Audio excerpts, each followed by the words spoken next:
สวัสดีค่ะวันนี้เราจะไปตามรูปในภาพบานพับกับเซบาสเตียนกันหลังจากที่เราทะเลาะกันไปเมื่อก่อนหน้านี้นะคะสวัสดีค่ะยินดีต้อนรับเข้าสู่ช่องปองเพกาวนะคะหลังจากบททดสอบของฟิตเซอร์เราจะได้รับจดหมายจากเซบาสเตียนซึ่งเขาขอโทษที่อาจจะพูดไม่ดีกับเราเกี่ยวกับลอตกอกและชวนเราไปตามรูปภาพในบานพับที่เราเจอก่อนหน้านี้โดยเขาขอให้เราไปที่ชายฝั่งทางใต้เพื่อหาภาพสุดท้ายกันนะคะนอกจากนี้เรายังได้รับหมายจากศาสตราจารย์วิสลีย์บอกว่าดีมีเรื่องอยากคุยด้วยเนื่องจากเควสของดีไม่ใช่เควสหลักเราเลยแวะไปรับเควสก่อนนะคะดูเหมือนว่าดีได้ข่าวลือเกี่ยวกับรังนกฟินิกซ์ในภูเขาไม่ไกลจากนี้ซึ่งเราสงสัยว่าอาจจะเป็นนกตัวเดียวกันกับที่แนตตี้บอกว่าพวกนักรอบล่าสัตว์กำลังตามหาอยู่เราสามารถเลือกนกฟินิกซ์ได้ซึ่งดีเองก็บอกว่าเราควรช่วยเอาสัตว์มาไว้ที่ห้องต้องปองอย่างปลอดภัยและดีรู้สึกเหมือนเขาได้ถ่ายบาปจากตอนที่เจ้านายของเขาเสียชีวิตด้วยนะคะเราเปิดแผนที่แล้วเควสคือไกลมากนะคะไม่ได้เป็นภูเขาไกลๆแบบที่ดีบอกเลยแต่มันเป็นทางผ่านไปเควสซับแพคเทนพอดีดังนั้นใครอยากได้ฟินิกซ์มาไว้ที่ห้องต้องประสงค์ก็ควรทำเควสนี้นะคะเราก็เดินสำรวจแผนที่ไปเรื่อยๆจนมาถึงค่ายกอบลินขนาดใหญ่ที่มีโทอย่างโหดเราพยายามสู้สักพักแต่สู้ไม่ไหวเราเลยพยายามจะบินหนีข้ามไปนะคะแต่มันมีภูเขาขวางไม่ให้เราบินข้ามได้เราเลยพยายามลงเดินเลี่ยงๆโถเข้าไปในถ้ำซึ่งเราเดาว่าตรงนี้เกมบังคับให้เดินผ่านนะคะข้างในถ้ำมีกอบลินเยอะพอสมควรแล้วก็เคลียร์จนไปโผล่อีกทางซึ่งเราจะได้ถ้วยรางวัลโคสติ้งอลองมาด้วยดูเหมือนว่าเราจะโผล่มายังชายฝั่งอีกด้านซึ่งเป็นที่เซบาสเตียนเคยบอกว่าพวกของแลนด์ล็อกคุมอยู่ดังนั้นแถวนี้จะมีกอบลินเยอะมากเราก็สู้ไปเรื่อยๆเดินไปเรื่อยๆจนถึงถ้ำฟินิกซ์นะคะเมื่อเข้ามาในถ้ำเราจะรู้ว่านักรอบล่าสัตว์มาถึงก่อนเรานะคะแล้วก็ไปตามทางเรื่อยๆสู้ไปเรื่อยๆจนเจอฟินิกซ์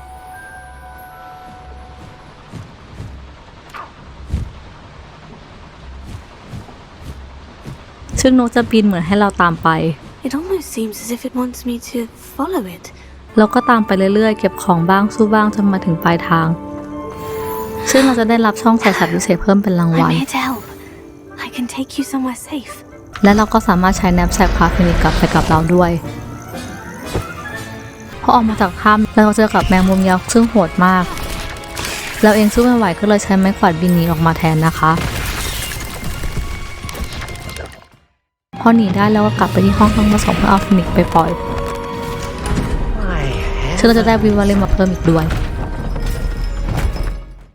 ความจริงแล้วระหว่างทางไปเควสฟินิกซ์เราจะได้รับจดหมายอีกฉบับจากเซบาสเตียนซึ่งอันนี้เป็นส่วนของพิเศษไม่ใช่เควสหลักนะคะโดยเขาวางแผนจะคุยกับแอนนอกเฟลครอปโดยไม่ให้โซโลมอนรู้และขอให้เรามาด้วยดังนั้นก่อนจะไปทำเควสหลักกับเซบาสเตียนเราเลยขอข้ามมาทำอันนี้ก่อนตอนเราวิ่งมาหาจะเจอกับเซบาสเตียนกับแอนคุยกันเรื่องของที่เราพบในสุสานแอนไม่ค่อยมั่นใจแต่เซบาสเตียนเชื่อว่าเราควรลองเสี่ยงดูแอนถามว่าออมินิสรู้เรื่องไหมซึ่งเซบาสเตียนพูดไกลๆว่าออมินิสช่วยเราหาห้องทำงานของสลิธีรินซึ่งทำให้เราเจอตำราอาคมนะคะแอนบอกว่าถ้าออมินิสไปด้วยเธอก็จะลองไปดูแต่เขาไม่มีเวลาเพราะโซโลมอนอยากย้ายออกจากเฟลครอปเซบาสเตียนจึงขอให้เธอช่วยถ่วงเวลานะคะเมื่อเราคุยกับเซบาสเตียนเขาบอกว่าจากการศึกษาตำราอาคมของตัวพ่อจะใช้ได้ผลในสุสานเท่านั้นเราสามารถเลือกตอบได้ว่าการพาแอนไปสุสานค่อนข้างเสี่ยงแต่เซบาสเตียนเชื่อว่ามันจะคุ้มค่าปัญหาตอนนี้อยู่ที่ออมินิสมากกว่านะคะเรากลัวเรื่องลุงไปฟ้องอาจารย์ใหญ่แล้วเราโดนไล่ออกมากกว่าแต่เซบาสเตียนคิดว่าถ้าเขาไม่รู้ก็ไม่เป็นไรเราสามารถถามเราได้ว่าโซโลมอนจะไปฟ้องกระทรวงไหมซึ่งเซบาสเตียนคิดว่าไม่น่าจะทำเพราะเขาออกจากงานแบบไม่ค่อยดีเท่าไหร่แอนเชื่อว่าเขาใช้คำสาปเพื่อปิดสถานเดียวสู้กับพ่อมดสารมืดและตัดสินใจออกจากงานเพราะเขากลายเป็นคนที่เขาไม่ชอบนะคะคราวนี้กลับไปทำเมนเควสเซบาสเตียนกันต่อแล้วก็ใช้ผงฟูกับวิกตัมฟินิกนะคะแล้วไปต่อจากตรงนั้นได้เลยซึ่งก่อนจะไปถึงเซบาสเตียนเราเจอกับค่ายกอบลินขนาดใหญ่และโผล่อีกแล้วนะคะเมื่อไปถึงที่หมายเซบาสเตียนกับเราก็คืนดีกันแหละเขาเองได้ยินมาว่ากอบลินกำลังมุ่งหน้าไปที่อีกถ้ำหนึ่งและไม่เข้าใจว่าพวกเขารู้เรื่องบรรพับภาพอะไรอย่างไรตัวเองก็เล่าเรื่องความทรงจำของบททดสอบที่แล้วให้เซบาสเตียนฟัง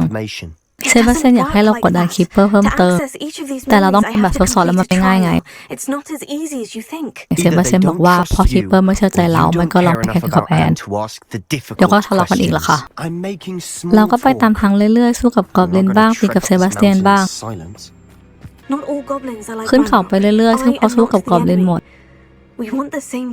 เรากับเซบาสเตียนจะตีกันอีกแล้วนะคะ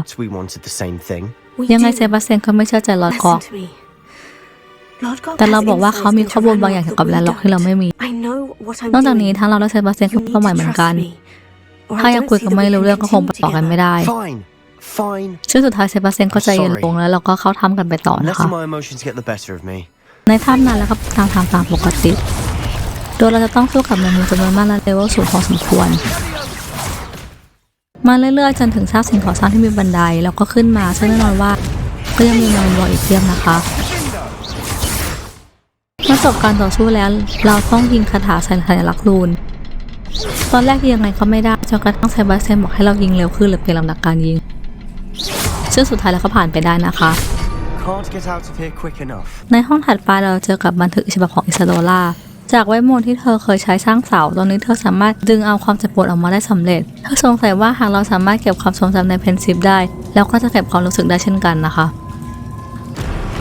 จากนั้นเราจะเจอกับโทที่ฟาดสะพานพังแล้วเราต้องสู้กับทั้งโททั้งแมงมุมสักพักเลย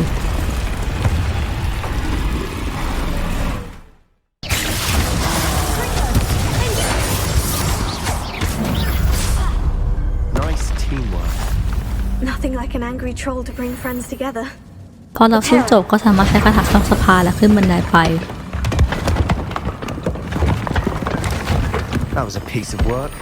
ในห้องจะมีบันทึกอีกฉบับอิซาโดล่าดีใจมากที่ช่วยพ่อได้แต่เธอตกใจกับปฏิกิริยาของคีปเปอร์โดยเฉพาะเล็กแฮมซึ่งเขามีสิทธิ์อะไรมาบอกว่าเธอทำอะไรได้หรือไม่ได้แต่ดูเหมือนว่าฟิเซอร์เราจะดูเข้าใจและอิซาโดล่าจะไปคุยกับเธอในภายหลังในห้องยังมีของที่เราสามารถไล่คาถายกให้ลอยเพื่อปีนไปต่อนะคะห้องถัดไปเราเจอกับบันทึกอีกอันบอกว่าเธอช่วยคนมากขึ้นเรื่อยๆและทุกครั้งเธอรู้สึกมีพลังมากขึ้นเปรียบเสมือนกับพลังตอบแทนความกล้าหาญของเธอแต่ตอนนี้เธอยังไม่เข้าใจพลังนี้และยังต้องหาวิธีเก็บนะคะพอระเบิดหินไปห้องต่อไปแล้วก็ยิงสัญลักษณ์อักษรรูปเพื่อเข้าไปห้องสุดท้าย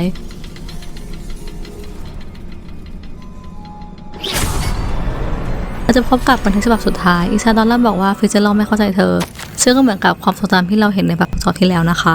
เธอไม่คิดว่าเธอจะหาใครที่เข้าใจเธอได้และจะทิ้งร่องรอยให้คนที่มีแนวคิดเดียวกับเธอสานต่อเพื่อช่วยโลกนะคะ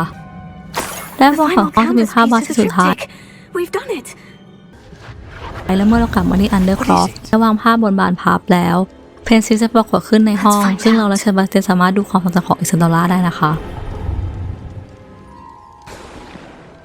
อิซาโดล่าบอกพ่อของเธอว่าเธอไม่สามารถคืนชีพน้องชายได้แต่สามารถช่วยพ่อได้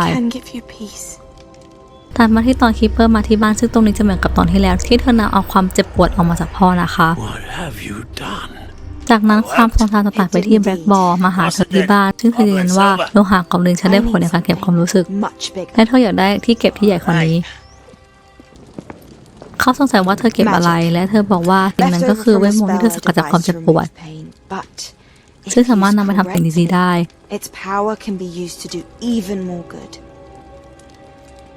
แบล็กบอลสงสัยว่าทำไมถึงเก็บพลังดีๆไว้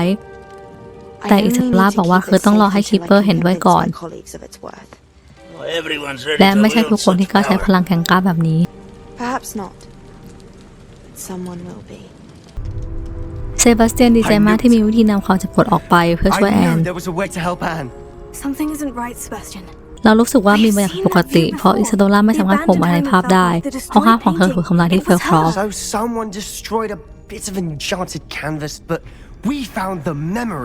เซบาสเตียนเชื่อว่าเราสามารถใช้พลังแบบเดียวกับอิซาโดล่าได้แต่เราไม่รู้ว่าต้องทำยังไงเซบาสเตียนบอกว่าบางทีคีปเปอร์อาจจะสอนเราได้แต่เราคิดว่าพวกเขาไม่น่าจะสอนเราเพราะพวกเขาเชื่อว่าการยุ่งเกี่ยวกับความรู้สึกเป็นเวทมนต์ที่คาดเดาไม่ได้และต้องระมัดระวังเซบาสเตียนเชื่อว่าเราทำได้และขอร้องให้เราไปคุยกับคีปเปอร์เพื่อแอน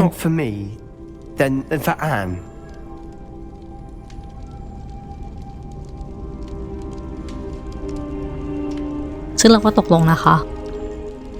วันนี้ยาวพอสมควรเลย เราจะมาต่อกับเมนเควสถัดไปกับลอร์ดกอกเพราะเขาเจอสวรรค์บางส่วนของแลนด์ล็อกซึ่งเขาต้องการจะทำลายและมอบอะไรบางอย่างให้กับเรานะคะงั้นพบกันใหม่ในตอนหน้าขอบคุณที่ชมวิดีโอนะคะขอบคุณค่ะ